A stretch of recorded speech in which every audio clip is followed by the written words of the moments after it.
ലോകമെമ്പാടുമുള്ള കൊടുങ്ങല്ലൂർ അമ്മയുടെ ഭക്തർക്ക് നമസ്കാരം.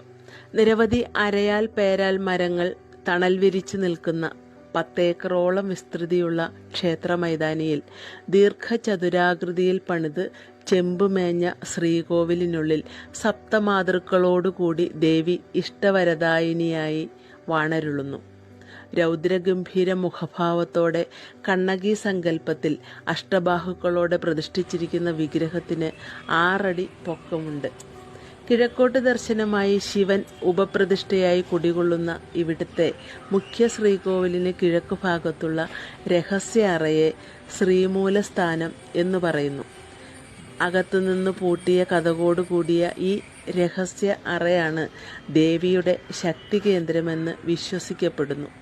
ഈ അറയിൽ ശ്രീശങ്കരൻ മഹാമേരു ശ്രീചക്രം സ്ഥാപിച്ച് അതിചാമുണ്ഡി ചൈതന്യം വരുത്തിയപ്പോൾ ദേവിക്ക് പ്രത്യേക സ്ഥാനം നൽകിക്കൊണ്ട് ക്ഷേത്രത്തിനകത്ത് സപ്തമാതൃക്കളായി ബ്രാഹ്മി, മഹേശ്വരി, കൗമാരി, വൈഷ്ണവി, വരാഹി, മാഹേന്ദ്രി, ചാമുണ്ഡി എന്നിവരെയും മഹാലക്ഷ്മിയെ അഷ്ടമാതാവായും സങ്കല്പിച്ചിരിക്കുന്നു.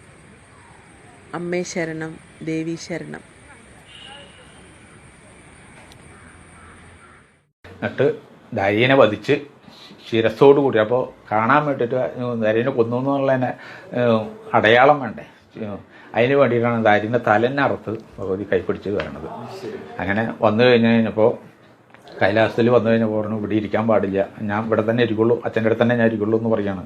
പറഞ്ഞു ഇവിടെ പാടില്ല, കാരണം എന്താ വെച്ചാൽ ഞാനും നെയ്യും കൂടി ഇരുന്നുണ്ടെങ്കിൽ നിനക്കാണ് ശ്രേയസ് കൂടുള്ളൂ, തന്നെയാണ് ആദരിക്കുള്ളൂ, അപ്പോൾ എനിക്കൊരു ഇത് കിട്ടില്ല എന്ന് പറയണം. അപ്പോൾ എവിടെ ഞാൻ എന്താ ചെയ്യേണ്ടത്? അപ്പോൾ ചേരമ നാട്ടിൽ ചെറുകുടി മനുഷ്യർക്ക് കുലദൈവമായി പോയിരിക്കാൻ. ചേരമനാട് പറഞ്ഞ കൊടുങ്ങല്ലൂർ ഭഗവതിയാണ്, കൊടുങ്ങല്ലൂരാണ് ചേരമനാട്. അവിടെ കൊടുങ്ങല്ലൂർ പോയിരിക്കാൻ പറയണം. അങ്ങനെ നേരിട്ട് വന്നിരിക്കുകയാണ് കൊടുങ്ങല്ലൂർ വടക്കു നോക്കിയിരിക്കാൻ പറഞ്ഞതാണ്.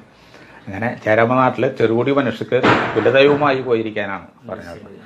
അങ്ങനെ അപ്പോൾ അതിൽ പെട്ടതാണ് പിന്നെ നമ്മളൊക്കെ ആയിട്ട് ഈ ബാക്കിയുള്ള ക്ഷേത്രങ്ങളൊക്കെ, ഭഗവതി ക്ഷേത്രങ്ങൾ ശരിയായിട്ടുള്ളത് എന്താണെന്ന് വെച്ചാൽ നേരെ വന്നിരുന്നിട്ടുള്ള ഭഗവതി അവിടെയാണെന്നാണ് പറഞ്ഞത്, കൊടുങ്ങല്ലൂർ.